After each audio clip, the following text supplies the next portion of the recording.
Alan Paver's 200th appearance, the debut of Pirates TV, and the opening pre-season match for the Cornish Pirates at home to Cardiff on Saturday at Camborne.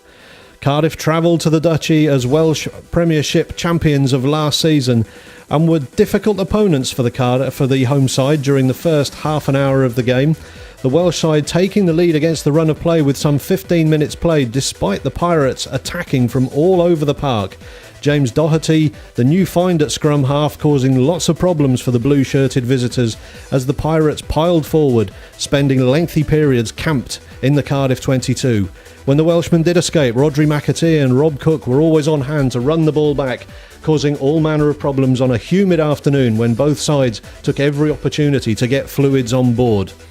The Pirates then trailing some 7-0 with half an hour played, but never gave up and kept fighting, tackling hard all over the park. Then with half an hour played, a driving maul set up right on the Welshman's line, and as it shunted mercilessly towards the try line, young Truro-born prop Paul Andrew peeling off the base of the maul and piling over the line for his first try of the afternoon, much to the delight of the home crowd. The replay showing a very controlled manoeuvre there, legal again this season after the dalliance with the ELVs over the last campaign, and the Pirates profiting well from that move. Converted well by young Kiwi Jonny Bentley, who enjoyed a good first half at fly half before swapping with Rhys Jones. Pirates try number 2 coming just before the interval as Rob.Cook and Bentley combining well to set up centre Mark Ireland, whose lovely inside step releasing him from some 24 metres out despite the desperate attentions of Cardiff captain Rhys Shellard.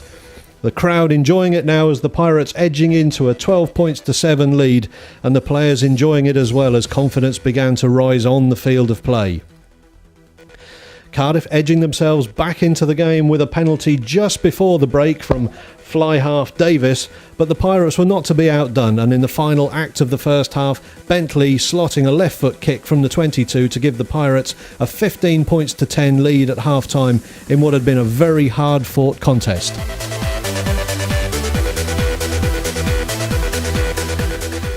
The teams reappeared for the second half in their third strip, the new shirt for this coming season, the white shirt designed by the supporters and led out for the second time by Alan Paver, who didn't actually play during the first period. Whether he'll actually claim this as a 201st appearance for the club remains to be seen. But he was back on the field, the crowd were back in their seats after their half-time refreshments, and Rhys Jones, now installed at fly half, got proceedings underway in the second half with the Pirates leading by 5 points. If Cardiff thought they'd had a tough first half, they were in for an even tougher second half as the Pirates were straight on the offensive, Jackson and Wynne setting up Asia Havili, who charged to within 3 feet of the line before being well tackled by Cardiff. A penalty was awarded, the line-out option taken, and from the driving maul, Cardiff was shunted back over their own try line, and again it was young Paul Andrew, on this occasion claiming his second try of the afternoon, much to the delight of Rhodri McAtee, wearing 11 there, who played at scrum half for the opening period of the second half. Cardiff's bodies falling all over the place as the white-shirted Cornishmen charging over and establishing an early 22-10 lead in the second half as the conversion was to be slotted by Rhys Jones.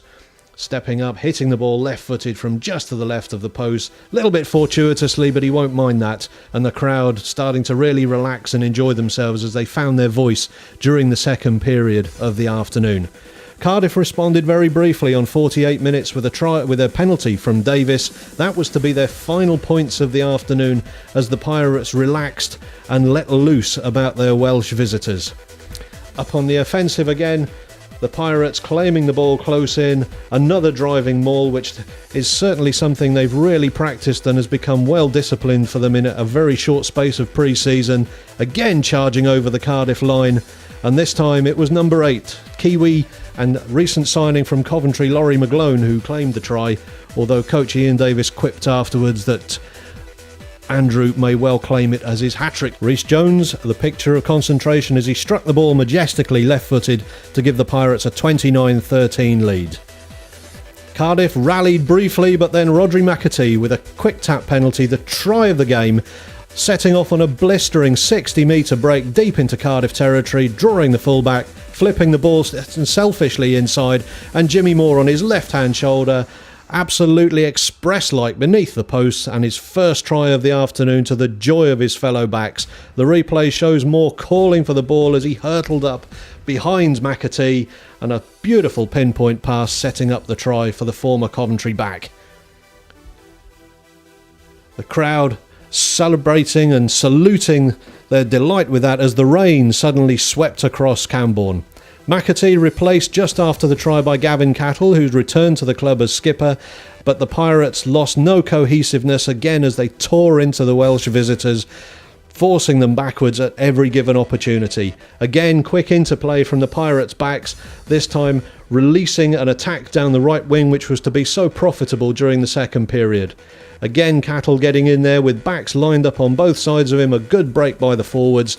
And for the third time, Cattle linking well with Paul Andrew, whose beautiful pass fed Jimmy Moore down the right-hand touchline for his second try in a matter of minutes. As he spun the ball on the ground again and the referee signalled the try, the body language of the Cardiff forwards showing that they were a beaten entity. Moore's second try setting up a 41-13 lead for the Cornish Pirates, which was soon to become 43, as Rhys Jones right out on the far right-hand touchline, sending a howitzer between the posts, and again the crowd signalling their approval of a job that was well done and becoming even better done.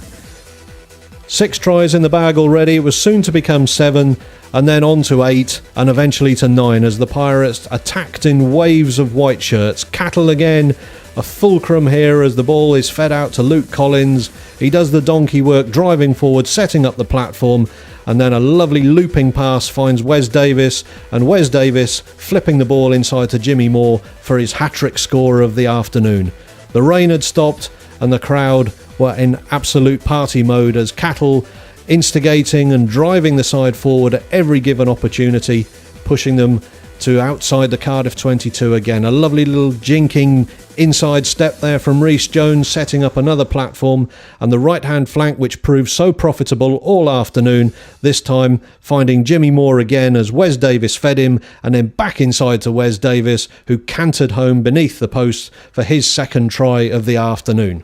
Time virtually up here at Camborne on what had been a superb afternoon's work. 9 tries scored, and there was just time for a conversion to be slotted by Rhys Jones before the referee Luke Pearce blew for time, and the Pirates trundled off to celebrate. The Cornish Pirates getting through an awful lot of work, very hungry, and looking forward now for the game at the Stoop against Harlequins coming up on August the 29th.